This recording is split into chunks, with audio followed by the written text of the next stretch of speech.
Bien-aimés dans le Seigneur, Shalom, nous vous bénissons dans le nom de notre Seigneur Jésus-Christ.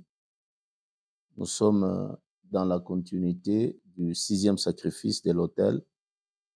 Nous avons dit la prière.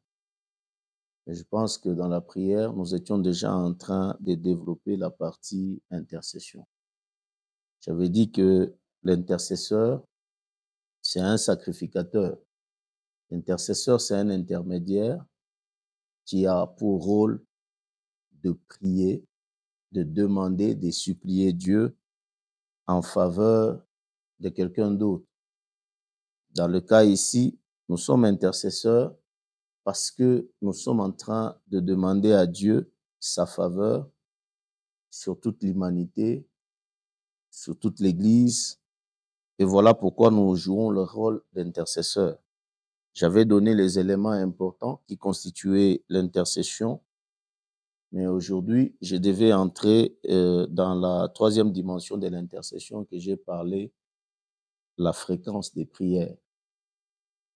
Nous allons lire d'emblée d'abord Ésaïe chapitre 59, le verset 16. Nous pouvons commencer par le verset 15. La Bible dit, « La vérité a disparu, et c'est lui qui s'éloigne du mal et du puits. L'Éternel voit d'un grand regard indigné et qui a plus de droiture. Il voit qu'il n'y a pas un homme, il s'étonne de cette personne n'intercède. » C'est qu'en vérité, quand Dieu est au ciel, il sait bien que l'intercesseur, c'est quelqu'un qui est à son poste, qui joue le rôle à tout prix d'intercéder. Nous pouvons voir dans la ville, il n'y a pas la justice, il n'y a pas la droiture. Donc le mal gangrène la nation et c'est là où on a besoin beaucoup plus de l'intercesseur. L'intercesseur est celui qui lutte spirituellement pour que la justice de Dieu puisse régner sur la terre, la faveur de Dieu puisse régner sur la terre. C'est ça le rôle de l'intercesseur. Il empêche que la voie du mal, il empêche que le ténèbre envahisse la terre. Aussi longtemps qu'il y a l'intercesseur est la lumière. Voilà pourquoi Ésaïe 59, 16, la Bible dit que l'Éternel et Dieu s'étonne. Donc les gens sont en train de souffrir, les gens ont des difficultés. Au lieu de recourir à la prière, mais Dieu voit qu'il n'y a personne qui intercède. Il n'y a personne qui entre en jeu. Alors, l'intercesseur, j'avais dit que c'est un sacrificateur.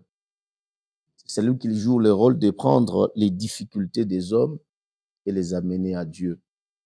Je vous avais dit que le fait que l'intercesseur est en contact permanent avec Dieu, il est une source d'inspiration parce qu'au travers de l'intercession, l'homme a la capacité d'entrer dans la profondeur de la connaissance de Dieu. Dieu peut se révéler à lui, Dieu peut nous annoncer des bonnes ou des mauvaises choses qui doivent arriver, c'est au travers de l'intercesseur. Je voudrais ouvrir une parenthèse ici. Même pendant la période que nous sommes en train de traverser dans notre pays, vous allez vous rendre compte qu'il y a des guerres partout, il y a des gens qui meurent, il y a de ceux-là qui se donnent raison, ceux-là qui semblent être forts. Mais c'est pendant cette période ici qu'on a besoin de l'intercesseur. L'intercesseur est celui qui demande la volonté de Dieu, qui fait agir la puissance de Dieu dans les choses qui ne marchent pas dans l'univers ou pour nous donner aussi la bénédiction. Quand vous voulez voir maintenant la fréquence de la prière, vous allez vous rendre compte que chez les Juifs faisaient la prière au moins 3 fois par jour et les musulmans font au moins 5 fois par jour. Mais le chrétien, c'est un être spirituel. La Bible dit qu'un être spirituel ou un homme spirituel, il est juge de tout. Donc, dans la fréquence de la prière d'un intercesseur, quand vous lisez la parole de Dieu, 1 Thessaloniciens chapitre 5, verset 17, bon, vous pouvez descendre jusqu'au 21-23, la Bible nous dit prier sans cesse.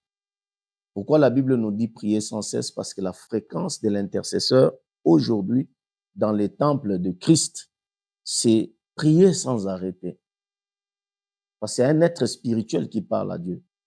Et prier sans arrêter, j'ai parlé aussi de prier en tout temps. Quand vous lisez Éphésiens chapitre 6, verset 18, là on nous dit nous devons prier en tout temps. Donc, nous n'avons pas l'heure fixe parce que nous sommes des êtres spirituels. Pendant que nous sommes à l'église, nous prions. Pendant que nous sommes à la maison, nous prions. Pendant que nous sommes en chemin, nous prions. Pendant que nous sommes au travail, nous prions. Nous n'avons pas les heures précises de la prière parce que l'être spirituel, lui, n'a pas de temps, il est éternel. Là, c'est pour cela que la Bible nous parle de prier en tout temps. Mais deuxièmement aussi, on nous demande de prier en tout lieu. Là, vous allez lire en 1 Timothée chapitre 2, verset 8. Donc, on ne parle pas seulement en fonction du temps, mais on parle aussi en fonction de l'espace. Un intercesseur ne regarde pas l'espace. Il se dit pas que ici, c'est parce que je suis dans tel endroit, je ne peux pas prier. Non. Lui, quand il veut prier, que ce soit dans un endroit favorable ou pas, que ce soit dans un endroit où on a besoin de Dieu ou pas, lui, il ne regarde pas les lieux, il prie en tout lieu. Et quatrième des choses, en dehors de prier sans cesse, prier en tout temps, prier en tout lieu, il y a aussi prier en toutes circonstances. Là, c'est quand vous lisez toujours 1 Thessaloniciens 5, vous allez au verset 18, la Bible dit que en toutes choses, rendez gloire et grâce. Donc, un véritable intercesseur, lui, il prie pour toutes circonstances, que ce soit bonne ou mauvaise. Voilà pourquoi la parole de Dieu dit que tout concourt au bien de cette période. Et cette période ici, à l'autel, nous avons vraiment besoin de Dieu. Les gens qui ne se regardent pas soi-même, mais qui regardent l'Église, qui regardent l'Église et qui prient pour l'Église. Et je suis en train d'exhorter tout un chacun. C'est que nous devons développer cette attitude-là, du sacrificateur.